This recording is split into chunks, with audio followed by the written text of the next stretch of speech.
Hi everybody. I was very overwhelmed by the positive response that I received from the previous video, and I'm really grateful to you all. I promise I'm going to try the best that I can with my schedule to cover as many topics as I can, and preferably the ones that you have suggested, and also the ones in which recent changes or recent advances have happened, because they are very likely to be asked. So I'm going to try to do that. So I have come back today with another topic that is quite a hot topic amongst examiners, and hopefully you like this too, and let's see how this series goes. So today we are going to talk about fetal growth restriction, and quickly the definition. So fetal growth restriction, the size of the baby alone does not define whether the baby is growth restricted or not. So if you have a question in which they are saying that if I were to ask you, there is a baby, there's a fetus, and the weight is less than the 10th centile, so is this an FGR fetus? The answer is we cannot say, because being less than the 10th centile by itself is not definition of a fetal growth restriction. It could simply be a small for gestational age baby. Maybe the mother is, or the father, the parents are constitutionally small, and that is the growth potential of the baby, right? So we call it FGR when certain other parameters are present. So the definition is, if the estimated fetal weight on ultrasound is less than the 3rd centile, or the abdominal circumference is less than the 3rd centile. That is one definition. Or if the estimated fetal weight is less than the 10th centile, but this is associated with certain changes that is telling us, okay, this is not normal. This is not just a small for gestational age fetus. And what are these changes? These changes are abnormal Doppler parameters. So abnormal Doppler parameters. What are these Doppler parameters? We will come to in a little bit. And another question that may be asked, which people have started, reiterating again and again. Sometimes everything may be fine. The estimated fetal weight may be even more than the 10th centile, right? But it could still be an FGR. How? If prior to this you have done an ultrasound, say, and the estimated fetal weight was falling in the 70th centile for that gestational age. We have charts, according to every gestation, we have charts that tell us, okay, this weight is falling within the 10th centile or less than the 10th centile, above the 90th centile. So we have charts for that. So for example, you have a baby at, say, at the time of 22 weeks or 24 weeks, at the time of the level 2 scan, I'm finding that the estimated fetal weight is lying in the 70th centile. However, when at 28 weeks or 30 weeks, I do an ultrasound and the estimated fetal weight is, say, 15th centile. It is more than 10th centile, but it has dropped by more than 50%. Like between 70 and 20 will be 50%, but now it has become 15%. So that is also FGR. So a drop across 2 quartiles or more than 50th centile will also qualify as FGR. This is a new thing for you people to remember.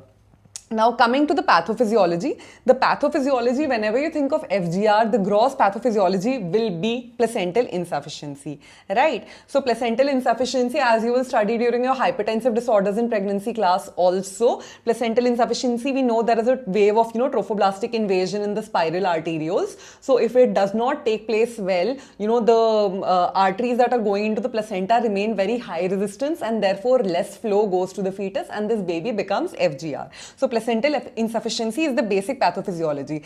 And this is another question. This is well demonstrated by the fact that a major risk factor for developing FGR is when we do dual screen for the mother at 11 to 13 plus 6 weeks.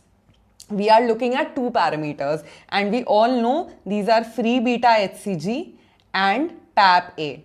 PAP-A, we know, is a placental biomarker. It is a biomarker, as the name suggests, being secreted from the placenta. So if this PAP-A is less, and this may be asked to you, how less? Less than 0.4 multiples of median, then this is a major risk factor for this mother to be developing FGR in this pregnancy, right? So this is a risk factor. Let's talk about other risk factors. So other risk factors may be constitutional, like if the mother herself at the time of her birth was an FGR baby, or the father himself was an FGR baby, or the mother has given a prior birth to an FGR baby, that is also a risk factor. In addition, other modifiable factors like smoking, maternal conditions like chronic diseases like CKD, chronic hypertension, even pregnancy-induced hypertension. Maternal diabetes also is a risk factor. So, a lot of people will tell you maternal diabetes will lead to macrosomia and not FGR. That is not the case. So, when we have uncontrolled sugar without vasculopathy, that will lead to macrosomia. But in a mother who is, for example, say type 1 diabetes or type 2 diabetes, she's had diabetes for a long period of time, 10 years, 15 years, and that has now, caused vasculopathy and changes in your vessels. So that will again lead to a decreased blood flow to the fetus, placental insufficiency and FGR, right? Other vascular conditions like APLA, we know, causes thrombosis of the vessels, leading to less blood flow to the fetus.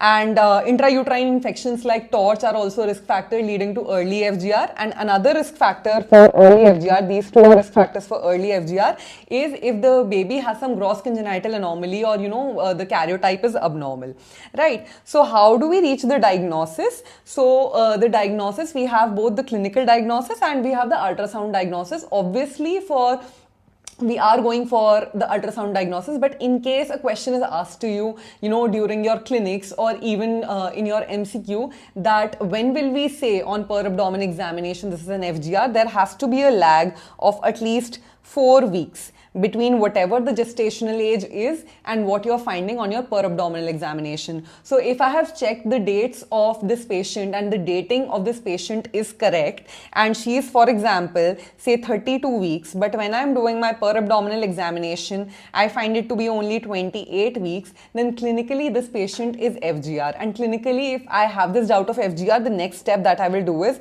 I will go for an ultrasound, right? So routinely, whenever we are doing an ultrasound, we know when we are doing maternal, ultrasound during an antenatal period, we will do an early scan. We will do your NT&B scan at 11 to 13 plus 6 weeks. Then we do a level 2, right? So after level 2, routinely, we do not do any scan till almost 35 to 36 weeks, unless we find per abdomen there is an FGR.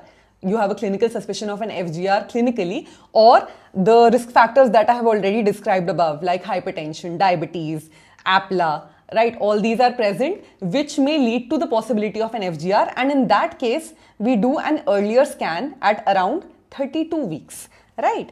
So coming to the ultrasound, in ultrasound, how do we diagnose an FGR? We will obviously, of course, we'll go by biometry. And the most important parameter in biometry in the third trimester for diagnosing FGR is abdominal circumference, because we know the rest of them, your head circumference, biparietal diameter and femoral length, are all bony parameters. AC is something that will tell us what is the soft tissue deposition like, and if this baby is growth restricted, it will be a lean baby, so the AC will be less, right? Now coming to the other part of the ultrasound, after biometry, like we have already said, it is not enough that the baby is less than 10 centile. If it is less than 10 centile, it also has to be accompanied by certain Doppler changes. So what are these Doppler changes? So if you quickly look at the screen over here, so we look at the umbilical artery. That is the first thing that we look at when we have suspicion of an FGR, or on biometry if I am finding an estimated fetal weight less than the 10 centile. So the first thing that is over here, this is like a normal umbilical artery Doppler. So what happens is that, this is the umbilical artery, for example. This is the umbilical artery. And if there is placental insufficiency, there is gradual narrowing of the arteries. So because of this narrowing of the arteries, at the time of systole, the velocity sort of remains the same. But at the time of diastole, there is a lot of resistance. And therefore, the velocity during the diastole or end diastolic velocity will decrease. So we have one parameter that we are using routinely in diagnosing FGR, which is your pulsatility index, which will basically I don't know if you need to remember the formula. So it is basically your peak systolic velocity, subtract the end diastolic velocity from that, divided by the mean velocity. So suffice to remember, what is important for you people is that if the baby is becoming growth restricted, your pulsatility index will gradually increase. our end diastolic velocity is decreasing, and therefore the numerator is increasing and the pi will increase, right? So this is with regards to our umbilical artery. Now there may come a time when this diastolic velocity decreases to an extent that over here you can see there is an absent diastolic flow, and in the third one you see there is even a reversal of this diastolic flow. Now these are what we call pre-terminal conditions. This is not a good sign. Okay, so this we will come to later, what happens when we find an absent or reversal of diastolic flow. But let's move on to the next Doppler parameter. The next Doppler parameter is your middle cerebral artery. Now, what happens is, if the baby is getting a decreased blood supply, right? So there is decreased oxygenation to this baby, but the body naturally tries to maintain and safeguard the essential organs, and this essential organ being the brain. What the body does is it causes vasodilation of your cerebral arteries. This is what we call the brain sparing effect. So if there is a vasodilation of your cerebral arteries, it means that your body is sort of safeguarding against a hypoxic insult, right? So MCA PI, like we've just done the definition of PI, the MCA PI will decrease. Because of this dilation, the end diastolic velocity of the MCA will increase, and therefore your pulsatility index will decrease. Now, what we do is, there is another parameter called cerebroplacental ratio. So as the name suggests, we'll come to this a little later. Okay, let's just come back to this. Right, the other Doppler that we look at, which is absolutely pre-terminal, which means that this is the end stages of the baby, the heart of the baby is failing, and we need to deliver this baby absolutely fast. We need to expedite this delivery, is reversal of A wave in your ductus venosus. So the first one is the normal waveform in the ductus venosus. We can see the S wave, which basically signifies your ventricular systole, the D wave, which is the wave during the ventricular diastole, and the A wave, which corresponds to the atrial contraction. So this is the normal thing, right? So it's moving forward. We see at the time of atrial contraction, the blood is moving forward into the ventricles. However, if the baby is going into a heart failure due to FGR or any other reason, what we will see is that due to the increased afterload and the failing heart, there will be a backflow of blood into the ductus venosus, leading to an absent or reversed A wave, right? Okay, so now coming to the next topic, which is early versus late FGR. So early onset FGR is defined as FGR at less than 32 weeks, and late is conversely at more than 32 weeks. And the early onset FGR is usually associated with medical diseases of pregnancy, or will be associated with a vasculopathy or intrauterine infections, or some congenital anomaly, and will have a poorer prognosis. And this may also present as what we call a symmetrical FGR, which means not just AC, but all your other bony parameters will also decrease. Now, how do we monitor these babies who have FGR? So what we do is, once a week, we will call these mothers for two things. One, a modified biophysical profile and a Doppler. So we know a modified biophysical profile will have what? AFI and NST. Right? So AFI, why do we do AFI? Because FGR, what exactly we are looking for is FGR, we are suspecting a vasculopathy, means there is chronic hypoxia. So if there is chronic hypoxia, this will manifest as oligohydramnios. Right? And NST we are doing for two reasons. One, chronic hypoxic changes we are seeing via our Liker, but NST tells us about the acute changes, if any. Another thing that we are looking for over here, which is a new question and an up and coming question, is what we call short-term variation, or STV. So when we talk about our NST, the beat to beat variability that we are seeing 5 to 25 beats per minute is what we call the long-term variation, and within 2 beats, and this you are looking at a protracted period of time. You will look at a certain number of boxes or for a certain time period to say, okay, the variability is between 5 and 25 beats per minute. But what short-term variation does is, it looks at the variability between this beat and the next beat. So short-term variability. So if the short-term variability is less, it is an ominous sign. Along with Doppler changes, if you find the short-term variability to be low, it is an ominous sign, right? So decreased short-term variability is bad, right? And the other thing that we are looking for, apart from modified biophysical profile, is the Doppler. Because we already know this is FGR and your umbilical artery PI, is more than 95th centile, but we are just monitoring it to see if at some point it goes towards absence or reversal of flow. And the other thing that we are looking for is what I skipped in the previous few minutes, which was cerebroplacental ratio. As the name suggests, cerebrum first, so MCA PI divided by umbilical artery PI. Now we know in FGR, your MCA PI is decreasing and your umbilical artery PI is increasing. So if, obviously, the more it worsens, the more the umbilical artery PI increases and, the more MCA PI decreases.